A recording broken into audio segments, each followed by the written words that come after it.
My name is Melissa Grant, and for the past 6 years, I've been the kind of employee every company says they want.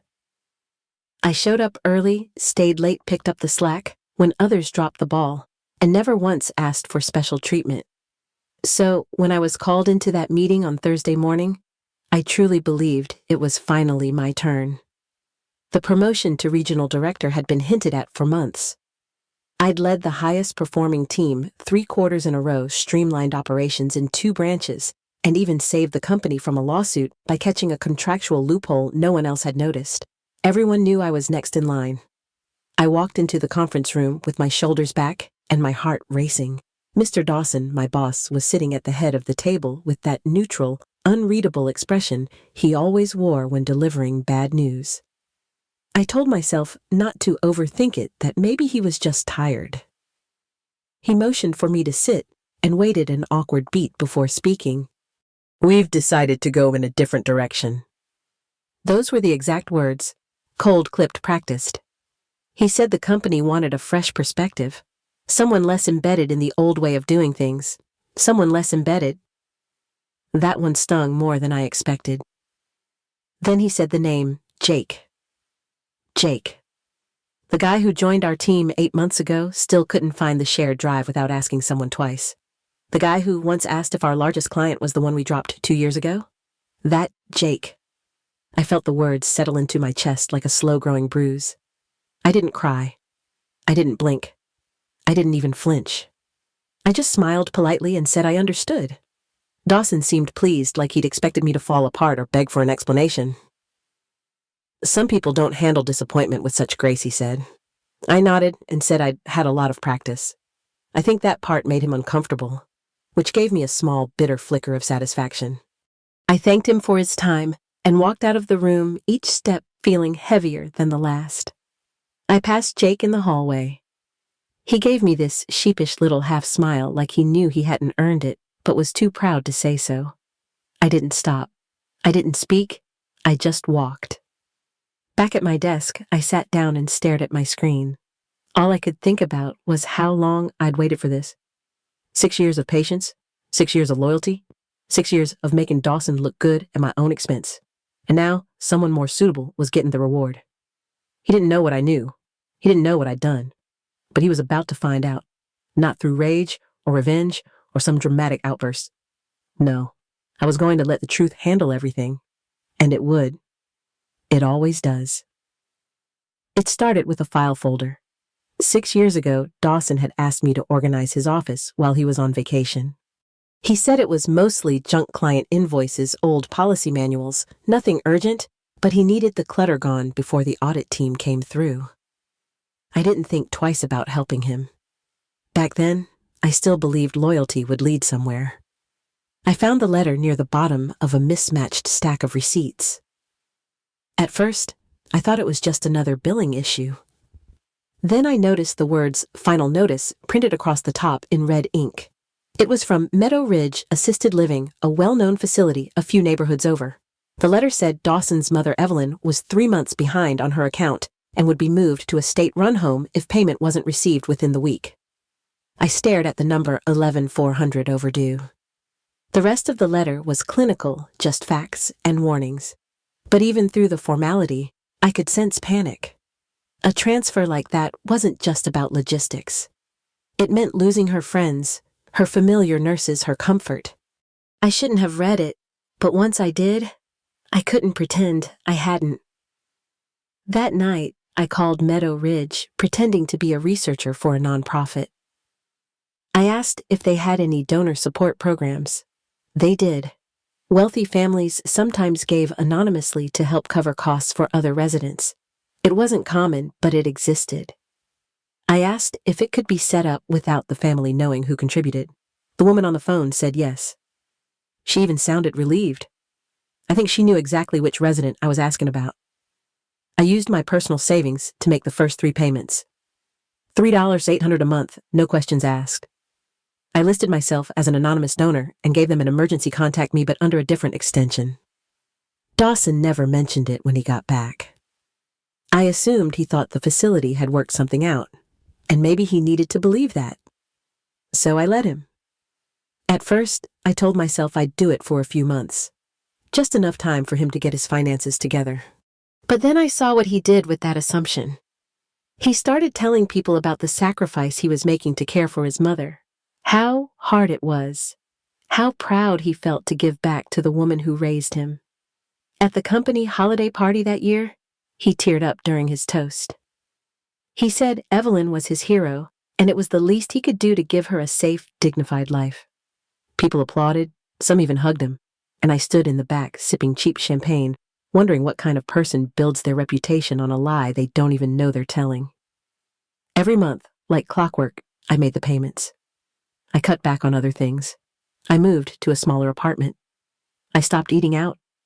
I picked up freelance work on weekends to cover the difference. I told no one, not my friends, not my sister. It was my decision, and I wanted it to stay that way.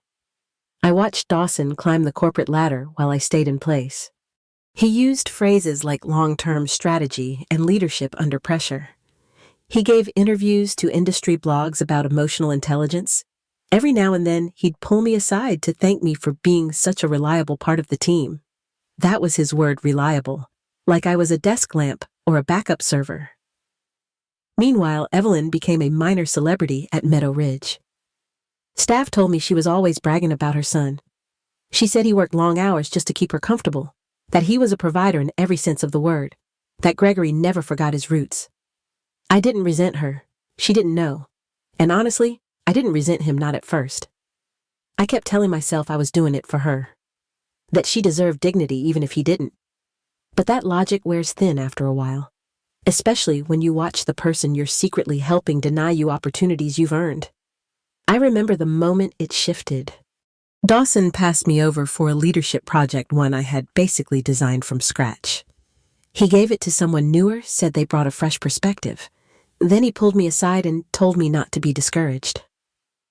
Some people, he said, are better suited to support roles. That was the first time I felt angry, not frustrated, not disappointed, angry. Because while he was calling me supportive, I was covering for his biggest personal failure. I was holding up the very image he used to define himself. And the only reason he could pretend to be strong was because I'd made it possible. That anger didn't go away. It lived quietly inside me, a steady presence like a secret rhythm. Every month, as I approved another payment, I'd feel it. A small, sharp reminder that kindness can turn bitter when it's unseen for too long. But I never said anything. Not until the day he sat me down and told me Jake was more suitable. That word again. Suitable. Like I was an ill-fitting jacket or an outdated blueprint. That was the moment I knew. The moment I realized the most powerful thing I could do wasn't to yell or explain. It was to stop. Just stop. And let the silence speak. Let the cracks show. Let the truth do what it always does when it's been buried too long. Let it rise. The day after that meeting, I logged into my bank account before sunrise. The automatic payment was set to process the next morning, just like it had for the last 71 months. I sat there for a long moment, staring at the screen, my finger hovering over the cancel button. It wasn't a rash decision. It was clarity. A quiet realization that I didn't owe anyone silence anymore. I clicked cancel. Then I picked up the phone and called Meadow Ridge. I explained I needed to terminate the anonymous donor contributions to Evelyn Dawson's account. The billing clerk was professional, even kind. She said they would notify the family before the next invoice was due. I asked when that would be. Friday, she said. Letters always go out on Friday. That gave me exactly 3 days. I showed up to work on Wednesday like nothing had happened. I replied to Dawson's emails, took notes in meetings, even stayed late polishing a report he said was urgent. He seemed almost grateful that I wasn't causing a fuss about the promotion. I think he expected resentment. Instead, I gave him efficiency.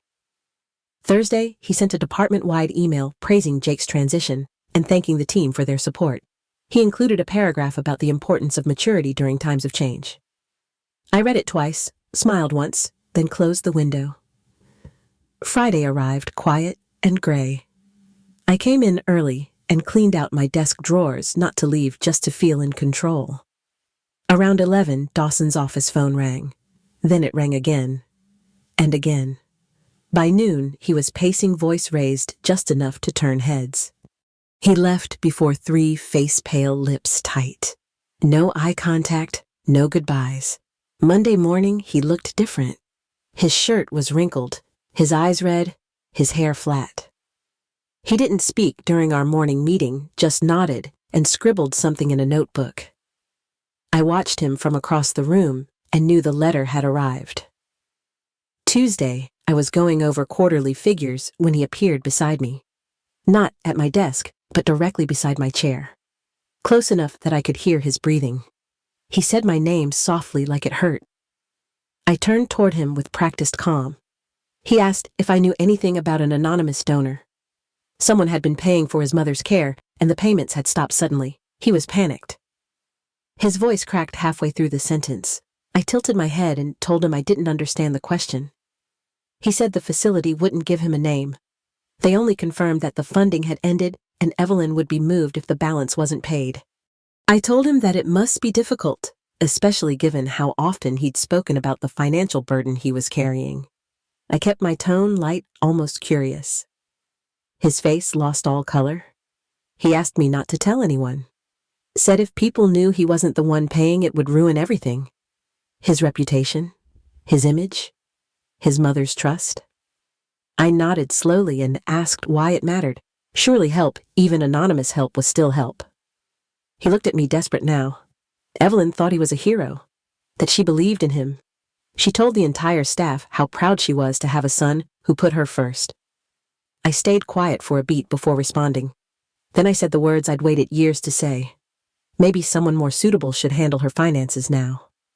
His mouth opened slightly. He didn't speak. I stood up and looked him in the eyes. You built your reputation on sacrifices you didn't make, just like you built your career on work you didn't do. His hands trembled at his sides. He whispered, "Why?" I asked. "Why did I help? Or why did I stop?" He didn't answer, just stood there slowly realizing he was at the edge of something he couldn't control. I sat back down and opened the same report I'd been reading before. I told him I'd seen the letter 6 years ago, and that his mother was about to lose her room and I could do something about it. So I did. I never expected credit, but I also didn't expect to be passed over for the very position I'd trained half the team to fill. He asked how much. I told him. 71 months at $3,800 each, plus interest on the first year when I'd used credit cards to bridge the gap. Almost $270,000. His legs gave out and he sat in the nearest chair.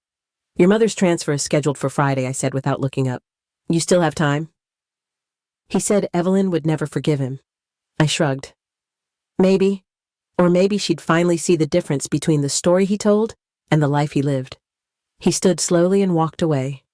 But it wasn't over, because that was only the first crack. The rest would come quickly. His lie had lived too long in the light, and now the shadow it cast was catching up. By Wednesday, Dawson was coming apart at the seams. His usual polished appearance had slipped. His tie was loose, his shirt wrinkled, and he kept glancing at his phone like it might deliver a lifeline. In meetings, he lost track of his thoughts. Mid-sentence, fumbled with numbers he usually recited from memory, and snapped at simple questions. People noticed. You could feel the shift in the office air. Conversations quieted when he walked by, and glances passed between desks like whispers with eyes. Nobody said anything directly, but the tension was thick, and the gossip found its way into break room corners and Slack messages after hours. Trevor, the one who got the promotion, stopped by my desk, looking nervous. He asked if Dawson was okay. I just smiled and told him Dawson was probably dealing with some personal issues. That answer didn't satisfy him, but he didn't press. Thursday morning, Dawson was late. When he finally arrived, he looked like he hadn't slept in days. His eyes were red, and he had a stain on his shirt that he didn't seem to notice. During our team meeting, he started speaking, then stopped, then sat down without finishing his thought. By noon, everyone was on edge. You could feel something building like a storm waiting to crack. And then, it did. Just after lunch, Dawson walked out of his office and stood in the middle of our open floor, his hands shaking. He didn't raise his voice, but somehow everyone heard him. He said there were things people didn't know about his situation, that the person who really deserved respect had never gotten it, that for 6 years he'd let someone else carry the weight of his life. He said he was sorry. Not to anyone directly, just into the air, like it might land where it needed to. Then he turned to Trevor and said the promotion should never have gone to him. That the person who deserved it had been here all along. The office fell completely silent. Even the copy machine seemed to stop. I sat at my desk and looked down at my keyboard, pretending not to hear. But I heard every word. So did everyone else. That was the moment it all cracked open. The performance, the image, the praise he'd absorbed like a sponge for years. It leaked out right there in front of everyone, and no one rushed to mop it up. I went to see her on a quiet Saturday afternoon. The front desk recognized me from years ago when I'd first set up the anonymous account. I told them I wasn't family, but I'd like to check in on Mrs. Dawson just to see how she was doing. The receptionist made a quick call, then nodded and gave me her room number. Evelyn was sitting by the window when I knocked a blanket folded neatly over her lap. She looked smaller than I remembered. When I stepped in, she turned slowly and studied my face, her eyes sharp behind thin glasses. "You're the one who was helping me, aren't you?" she said. I nodded and sat in the chair beside her. I didn't know how much she understood, or how Dawson had explained the sudden stop in payments, but I didn't come to defend myself. She asked why I did it, why someone who owed her nothing would quietly pay for her to live with dignity all those years. I told her the truth. I found a letter saying she was about to be transferred, and I couldn't let that happen. That was it. I had the means, and I used them. She was silent for a long time. Then she said her son wasn't a bad person, just a proud one. That he got carried away with the praise and didn't know how to stop pretending. I told her I understood. That sometimes the stories we build to feel safe end up owning us. She reached for my hand. Her fingers were cold but steady. She said, "Thank you. Not just for the payments, but for not humiliating her when the truth came out." That part caught me off guard. I hadn't thought about it that way. But she was right. I could have exposed everything. I could have ruined her image of him completely. But I hadn't. Because it was never about revenge. It was about stopping. About stepping back from something that no longer felt like kindness. When I left, she smiled at me and said to take care of myself. That was the only thing she asked. No guilt. No questions about the money. Just that. I walked out into the parking lot feeling lighter than I had in weeks. That visit reminded me why I had started all of it in the first place. Not for leverage, not for recognition, just because someone needed help and I could give it. And that finally was enough. On Monday morning, I found an email from our department head waiting in my inbox. Lisa asked to meet privately, no subject line, just a calm request to step into her office before the day got moving. I'd been expecting this, though I wasn't sure what I wanted anymore. The meeting room was quiet. She closed the door behind me and sat with her hands folded. Her eyes didn't carry judgment, only something more measured. Thoughtfulness. She asked me to tell her everything, so I did. I explained how I found the letter, how the payments started, how they continued, and why they finally stopped. She listened without interrupting. When I finished, she sat back and said it was the most complicated ethical situation she'd ever heard in an office. I agreed. It wasn't clean or easy, but it had been real. She told me Dawson had been placed on administrative leave, that others had come forward with complaints about him taking credit for their work. It surprised me, though maybe it shouldn't have. Once the curtain tears, it never stops unraveling. Then she looked at me and asked a question I hadn't prepared for. Would I consider stepping into his role? Not the promotion I was originally denied. A bigger one. Department director. His job, his chair, his responsibilities.